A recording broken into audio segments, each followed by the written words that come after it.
welcome back, viewers, to another Rob Reviews. Today we'll be looking at episode 5 of season 3 of Game of Thrones, Kissed by Fire. Right off the bat, we see the Hound fighting, I believe he is, Beric Dondarrion, and it looks like the Hound would dominate over Beric Dondarrion because, he has a freaking eye patch over his eye, so he would be blind in one eye, so he would have the disadvantage. We learned that Beric can actually summon the force of the fire god, the Lord of Light's power, by doing that blood oath thing he was doing with Thoros of Myr with his sword to summon fire. So we see some magic wielding there, and we see that he uses the Hound's weakness against him, which is fire, because the Hound is afraid of fire. We learned from season 1 with that backstory of him getting the scar from his brother.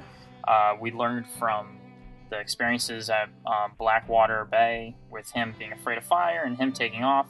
And here it was a proving ground for the Hound. It was sort of like it was a test. It was a test. Not just physically, but metaphorically for him as a person. Could he overcome his fear? And he did. We learned that even though his shield was caught on fire, broke away, he tossed it aside and was able to destroy his fear of fire, took down Beric Dondarrion. But we see that Beric Dondarrion is actually still alive with the help of Thoros of Myr and his magic and stuff like that.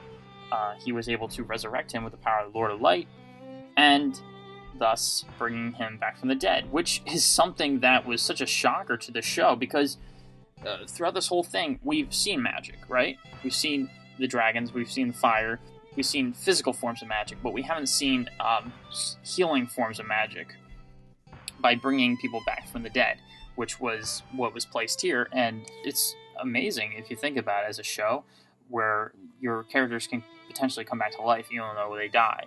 So it brings the question, will maybe Ned Stark can come back to life? But we learned, sadly, from Thoros of Myr talking to Arya that wouldn't be possible. And, mostly because the corpse is dead, gone, and there's nothing left to resurrect. But sadly, Arya was trying to search for that. And Arya, my God, she was one of the two greatest things of this episode, I think. Her acting performances, that little child, I forget the actress's name at the moment, but I'll have to look it up again. But she did a fantastic job. Holy crap.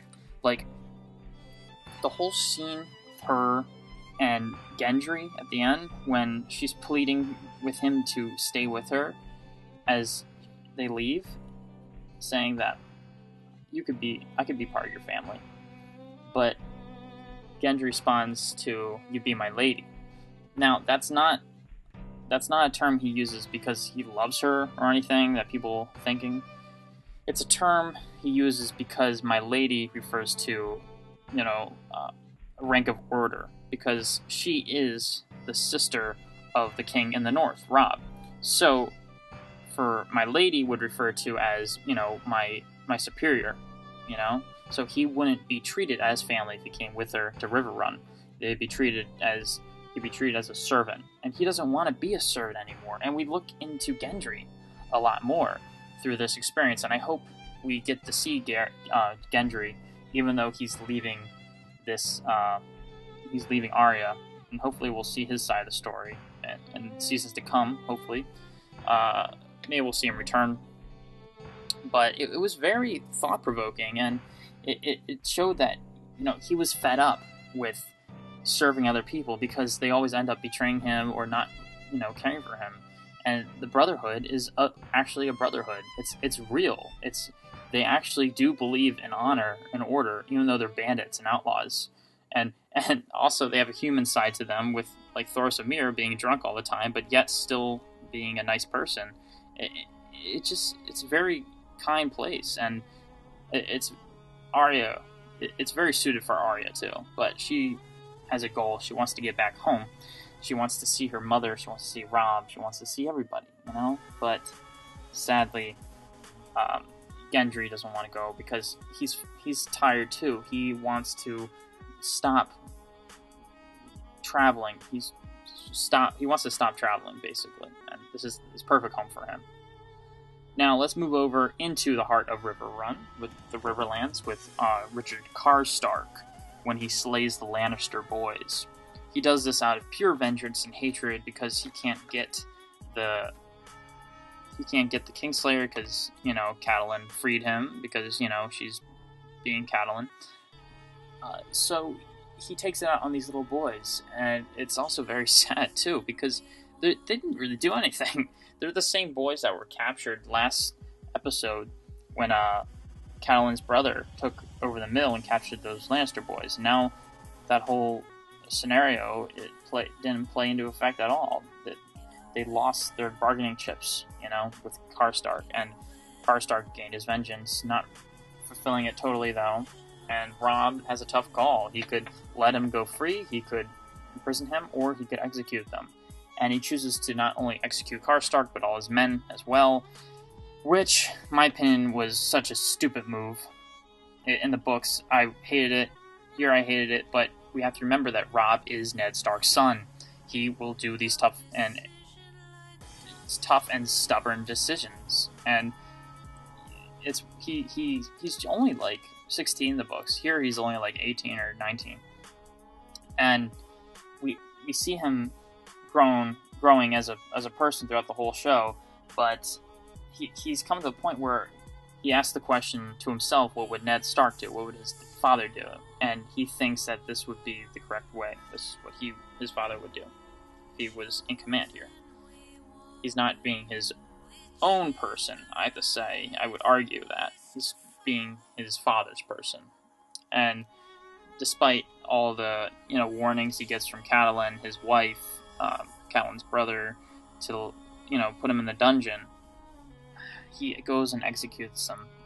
Ned Stark way of being who passes the sentence should swing the sword, which is very honorable, but at the end of the day, will it get you your win? Will it get you the men that you need to take down the Lannisters once and for all? The answer is it doesn't. And we see that Robb loses a very huge army.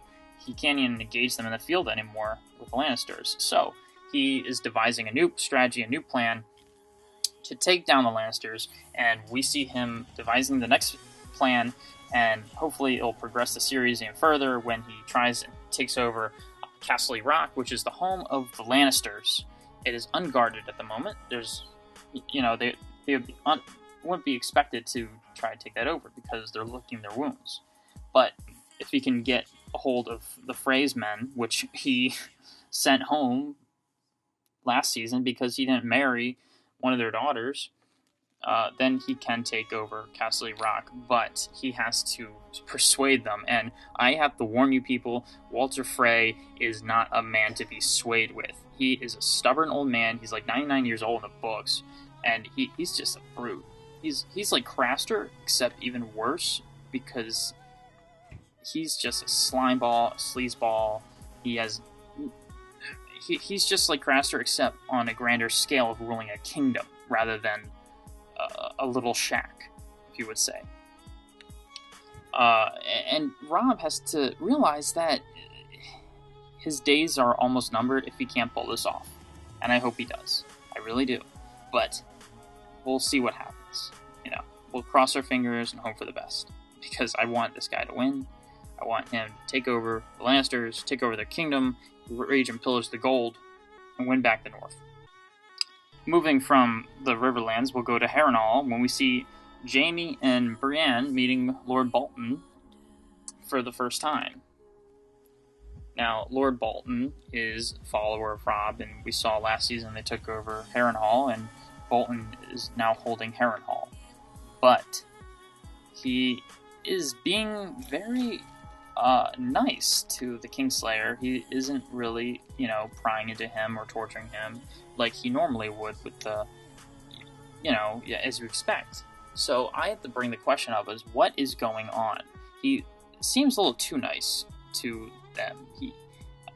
Because he is Lord Bolton. He's known for flaying men. He's known for torturing. So what is his angle here? What does he want?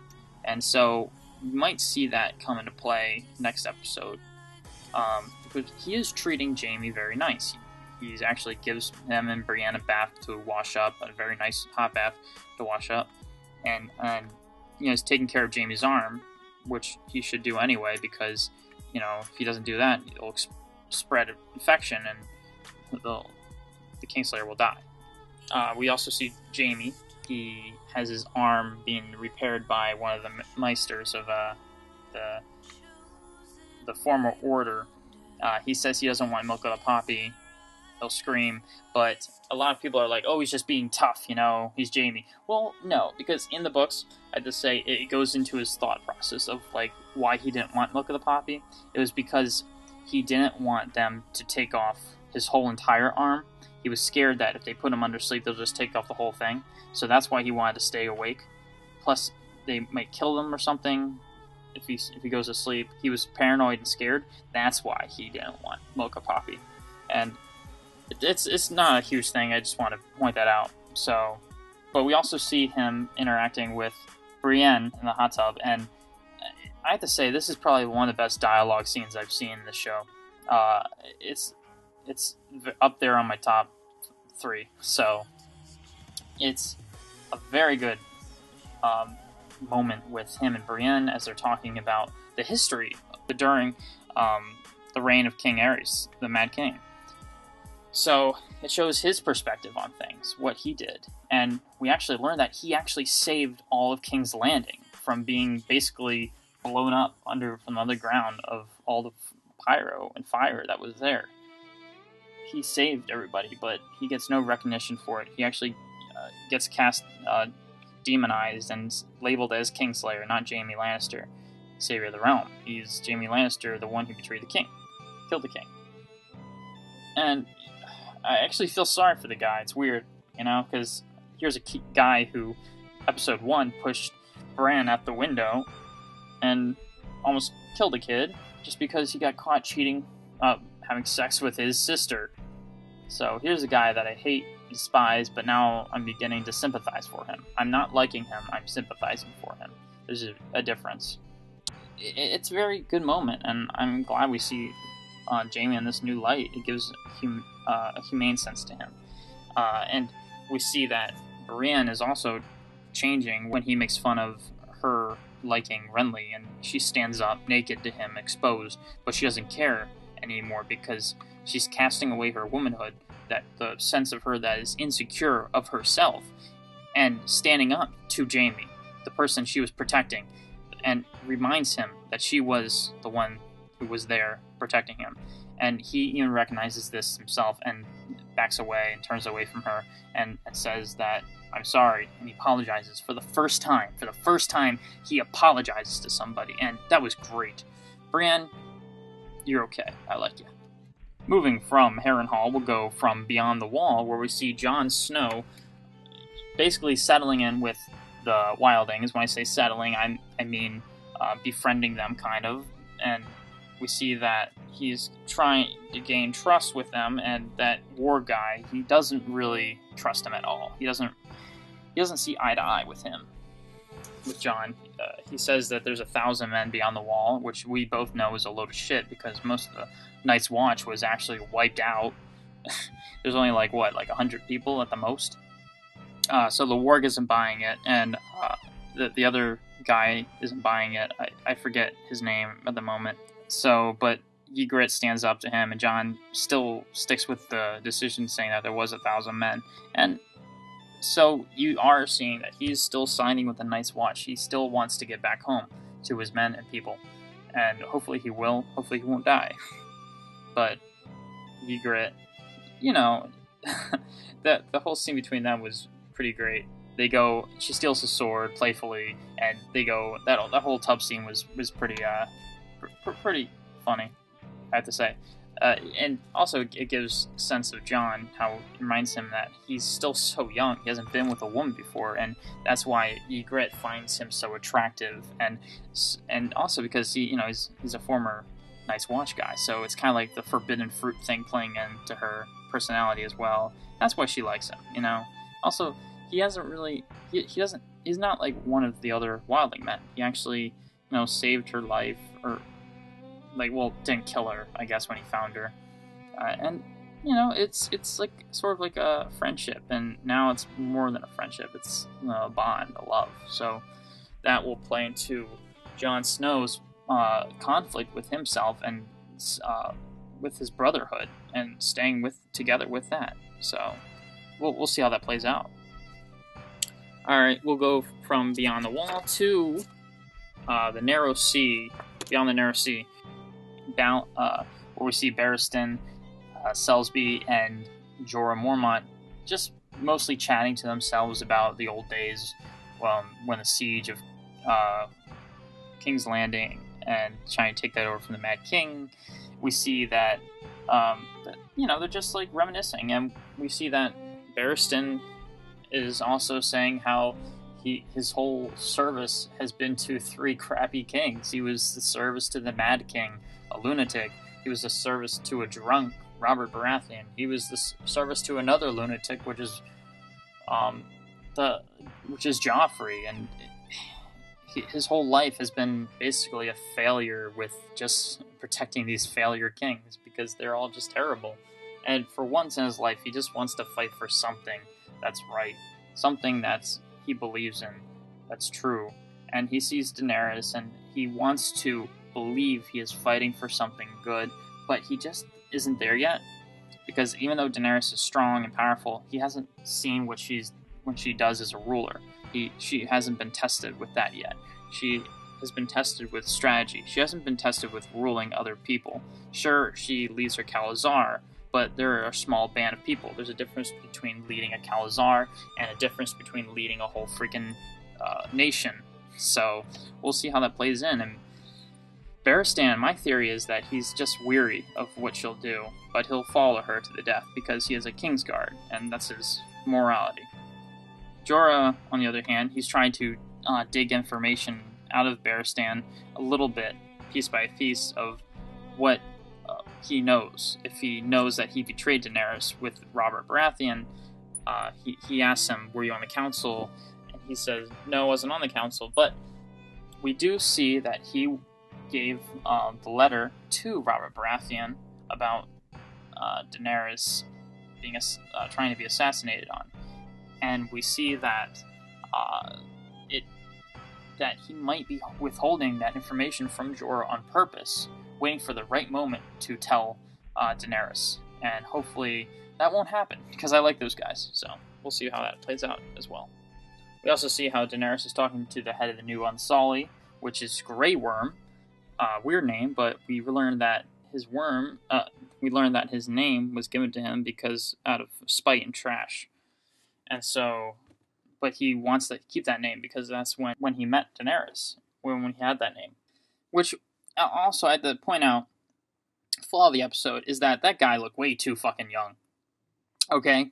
I don't know what they're going for here, but the Unsullied are supposed to be these big, strong, muscular guys, right? But they don't have any parts. So,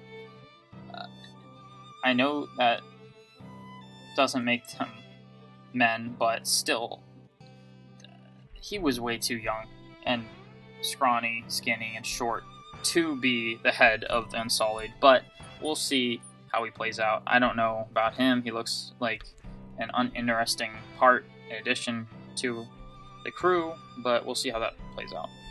Moving from the Narrow Sea, we'll go to King's Landing, where we can talk about all this cool stuff happening with Sansa, Cersei, Lord Baelish, Joffrey, not Joffrey, but, Tyrion. There's just so much activity happening at King's Landing, and I don't know if I'll get into all of it in this review, but basically, here's the gist of it. A lot of things are happening around Sansa. Sansa really doesn't do anything, if you notice this correctly, in the whole show. Things happen to Sansa, okay? That's a difference. Like, everyone's trying to fight over Sansa like she's like a little doll or a toy. But in reality, she doesn't do anything. She's just like a damsel in distress, and I don't like her as a character right now, but hopefully I will later, when she actually, realizes that nobody really cares about her except her family. So examples of people fighting over Sansa would be Cersei talking to Lord Baelish, saying, hey, find out information from the Tyrells on them trying to take Sansa for the wedding. Lord Baelish reports back after he gives a whore to Loras to get information out of him, which was very smart, by the way. I did not see that coming. So that was props off to the people who did that. That would be a Lord Baelish thing to do.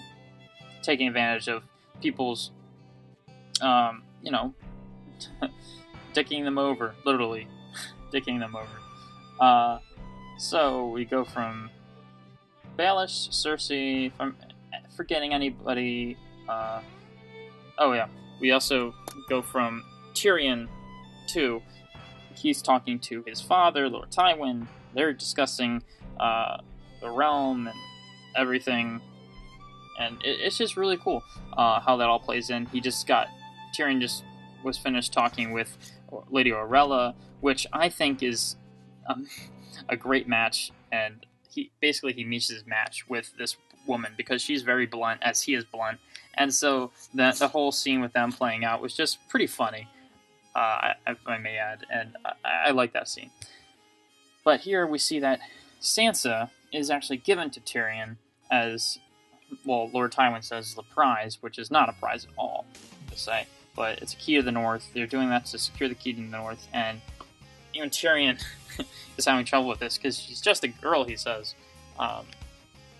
And, his father's pretty cool. He's like, I really don't care what you do with her.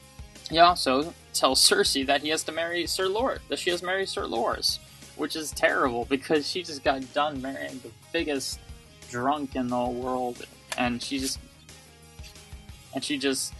can't do it again. And she even says, Father, please don't make me do this again. And, that I actually felt bad for Cersei at that moment, too.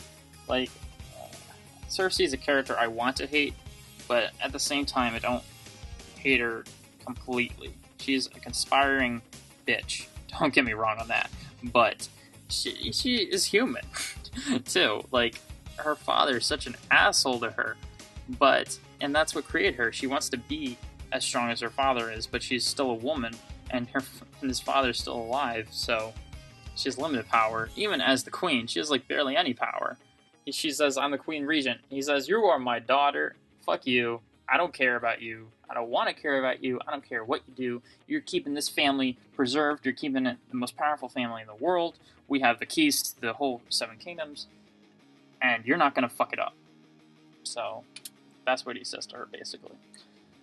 So she sucks it up, and nobody's happy in the Lannister family, except Lord Tywin, because he has the power to secure the family name over the Seven Kingdoms. Now, moving from King's Landing, even though I missed a couple scenes in King's Landing, there's just too much stuff to go over in this episode. There's a lot.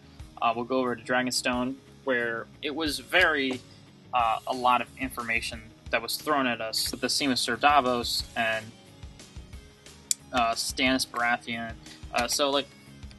It was a lot of information thrown at us with Dragonstone, where we learned that Stannis Baratheon has a daughter, a wife. We haven't seen those people. They came out of nowhere and from left field. There were so many opportunities last season, even the last couple episodes, to introduce them, and they just choose now of all places, which felt very awkward, weird. But I'm glad they were added. They were supposed to have been added a long time ago. Season 2, actually, the opening scene was supposed to have them, but sadly they were not there. So I guess that was just a casting issue they were having trouble with, or maybe the writers couldn't fit them in. They thought it'd be too much for the viewers to handle, so whatever. But I'm just glad they're in here now, even though it feels very weird to have them here. But there was a scene with Stannis' daughter, Princess Shireen. So we see her going to Davos after learning that she was a traitor from her father. Davos admits, yes, I am a traitor. I would be pissed at that point. Holy shit. I'd be like, your father's fucked up. He's crazy. You gotta get out of here. I would say that to her. Because, look, he lost his son Okay, he's worshiping this Red Queen witch bitch, and he basically has nothing to live for anymore. And by the way, he looks like he just came out of a freaking shower with how clean he is. I mean, put some dirt on him, for Christ's sakes. He's been in that dungeon for like, what, how many episodes now? When, if you go back to when Ned Stark was in a prison for one episode, he was brutal. He was battered. He was bruised. He looked like he was in a dungeon for a long period of time. Davos has been in this dungeon for like almost all season, actually, and he looks fine. He looks happy. I mean, put some emotion to you, please. Just I know guy who plays Davos is a great actor. I admit that, but in that scene, I don't know. That was a directing issue, probably, that was had there. But I mean, come on, make Davos be pissed at least. But whatever. That was my only complaint of the episode, was Davos, like, weird reaction to just being in prison clean and unscarred with having, like, no dirt on him. And another gripe I had with the episode would probably just be the pasting of putting more characters with Stannis' wife in here, too.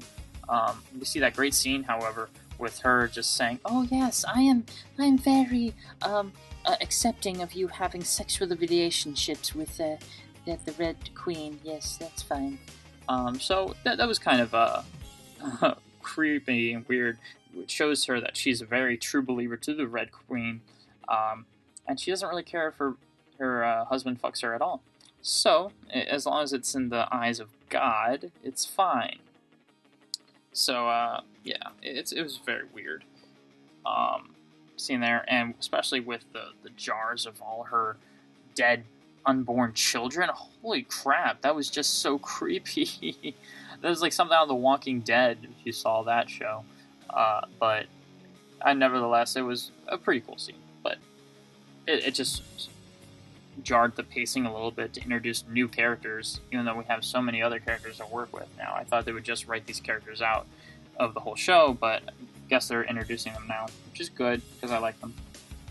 So, anyway, I guess I would give this episode, I'm on the fritz right here, to give it a 9 or a 9.5. I would give it most likely a 9 after watching it a second time, because, again, the pacing of it was just was a little weird with introducing new characters, and it took me out of it for a little bit. So I'd give it a 9 out of 10. So that's my final decision. Post your decision of what you would give it in the comments. I'm curious to see what you think. I also want to thank everybody for liking and responding to my video last week, my review. I got a lot of good likes, got a lot of good comments, so thanks, and it shows that you want more reviews, and I'm pleased and glad to have you here. And to everybody who just subscribed to my channel, welcome, and I'm here to stay, and thanks. And I also want to say that I am one person. I do this, freely of my own time, so I expect to have these reviews on Tuesday nights or Wednesday mornings. So I'm sorry I can't go Monday or Sunday having a review, but I want it to have high quality, and I also have to do my homework too for college. So sadly, reality comes into play when I want to do these things, but oh well. Anyway, thank you for watching my review, and I hope to see you again real soon. And all I have to say is bye for now. This has been Rob Summerhays, signing off.